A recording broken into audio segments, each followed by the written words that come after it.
सुप्रभात बच्चों, मैं दिनेश पांडे आज आप लोगों को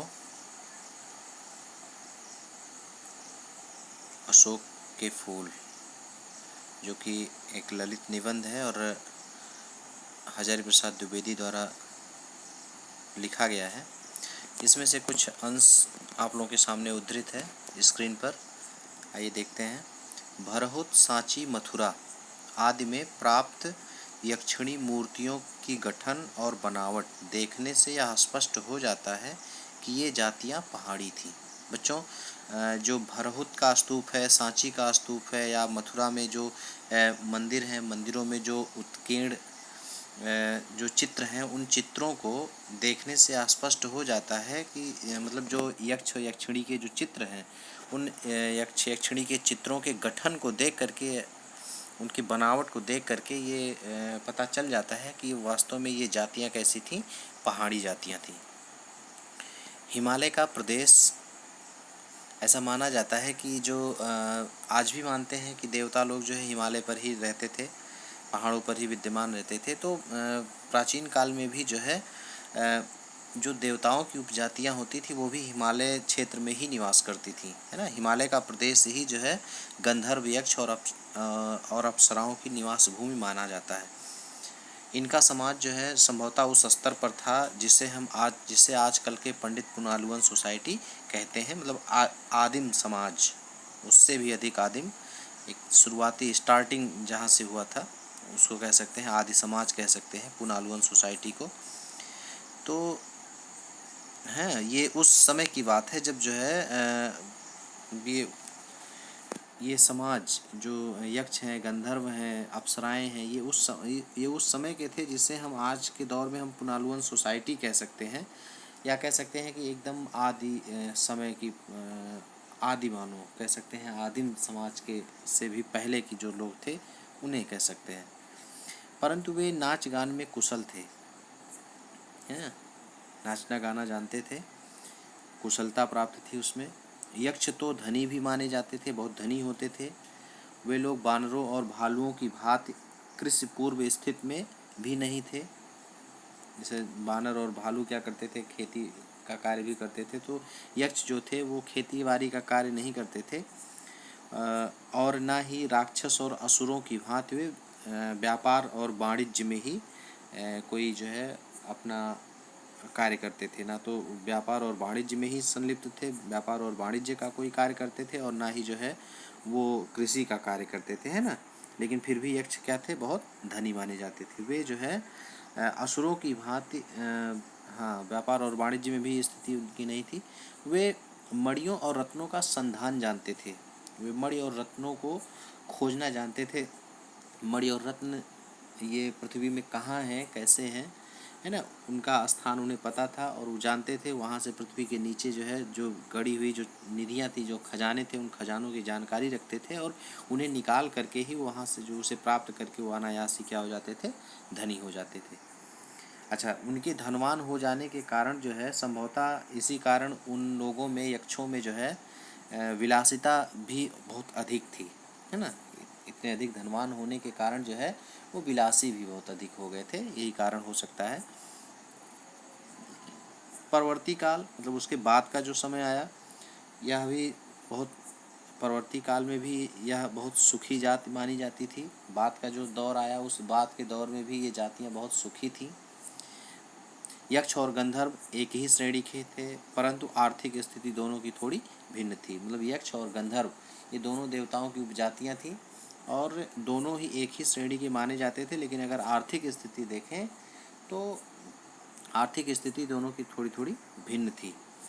किस प्रकार कंदर्प देवता को अपनी गंधर्व सेना के साथ, कंदर्प माने कामदेव, कामदेव को जो है किस प्रकार से अपनी गंधर्व सेना के साथ इंद्र का मुहासिब बनना पड़ा, वह एक मनोरंजक कथा है। इंद्र के साथ जो है उन्हें समझौता करना पड़ा, इंद्र से झुकना पड़ा, ये एक मनोरंजक, ये अपने आप में एक मनोरंजक कथा है।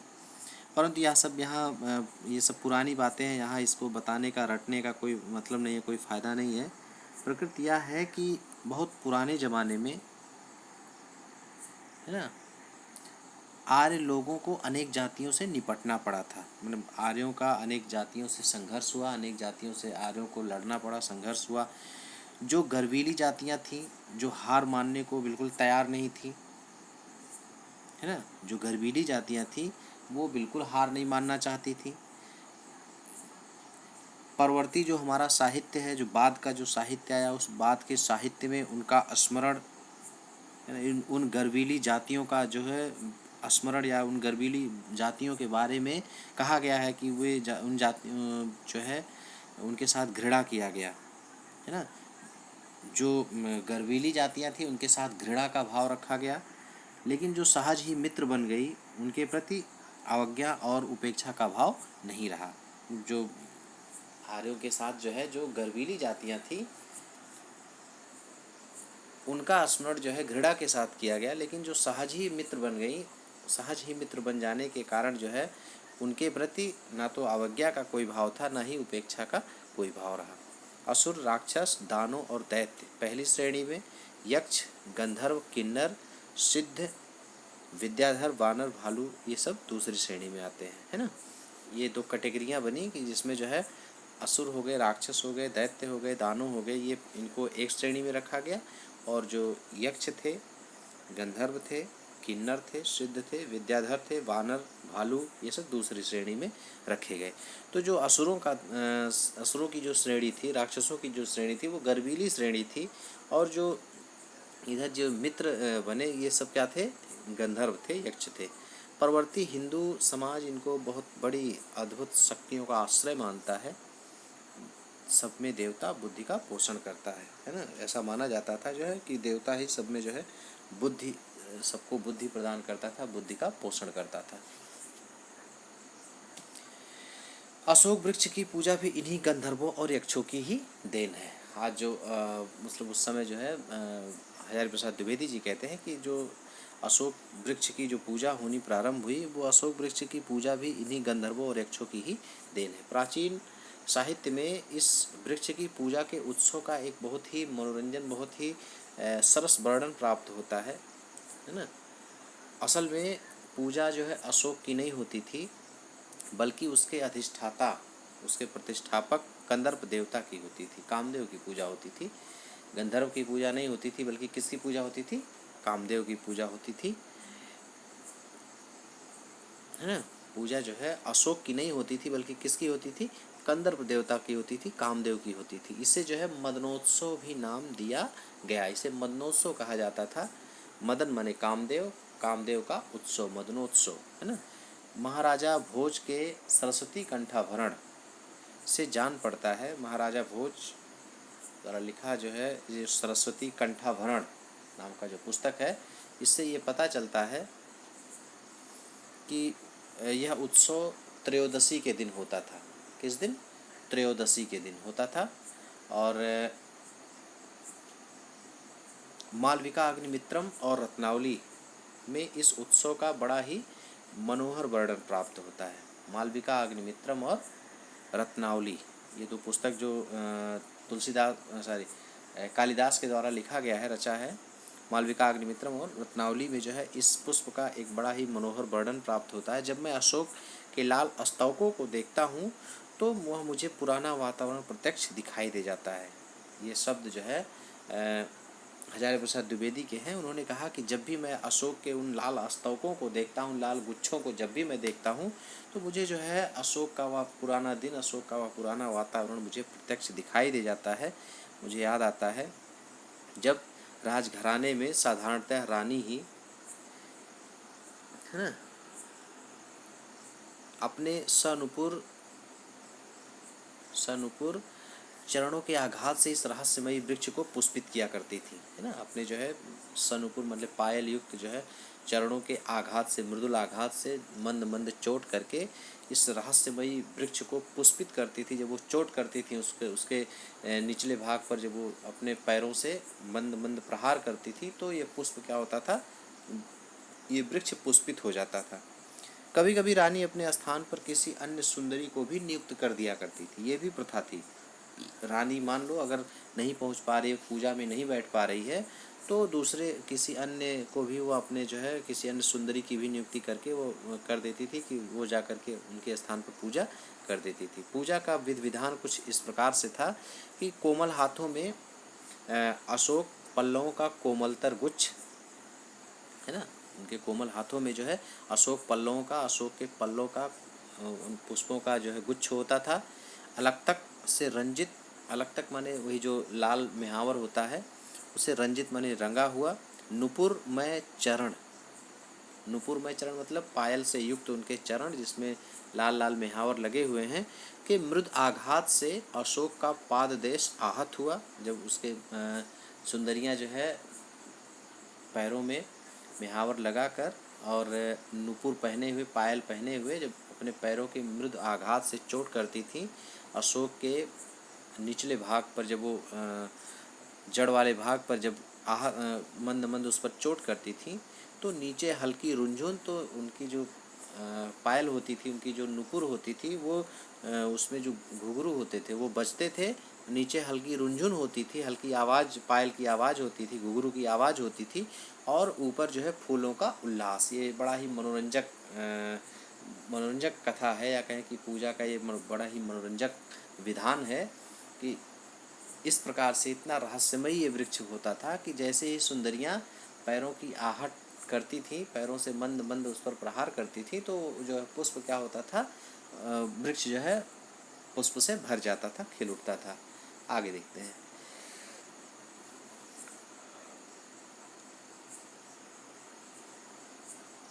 किसलयों और कुसुम स्तवकों की मनोहर छाया के नीचे, वो जो कोपले होती थी, जो किसलय होते थे, और जो पुष्प होते थे, पुष्प के गुच्छे जो होते थे, उन गुच्छों की मनोहर छाया के नीचे स्फटिक के आसन पर, स्फटिक पत्थर के आसन, पत्थर होता है, उस पर बैठ करके अपने प्रिय को बैठाकर, जो उनका जो प्रिय होता था, अपने प्रिय को, सुंदरियां अपने प्रिय को बैठाकर उन पर अबीर, कुमकुम, चंदन, पुष्प संभार, ढेर सारे पुष्प से क्या करती थीं, पहले कंदर्प देवता की पूजा करती थीं, पहले कामदेव की पूजा करती थीं, कुमकुम लगाकर, अबीर लगाकर, चंदन लगाकर, ढेर सारे फूलों से कामदेव की पूजा होती थी, और बाद में जो है उसी सुकुमार भंगिमा से अपने पति के चरणों पर बसंत पुष्प अर्पित कर देती थी, अंजलि बिखेर देती थी, और जो है फिर उसके बाद क्या करती थी, उसी सुकुमार भंगिमा से, उसी कोमलता के साथ अपने पति के चरणों पर भी वसंत के पुष्पों को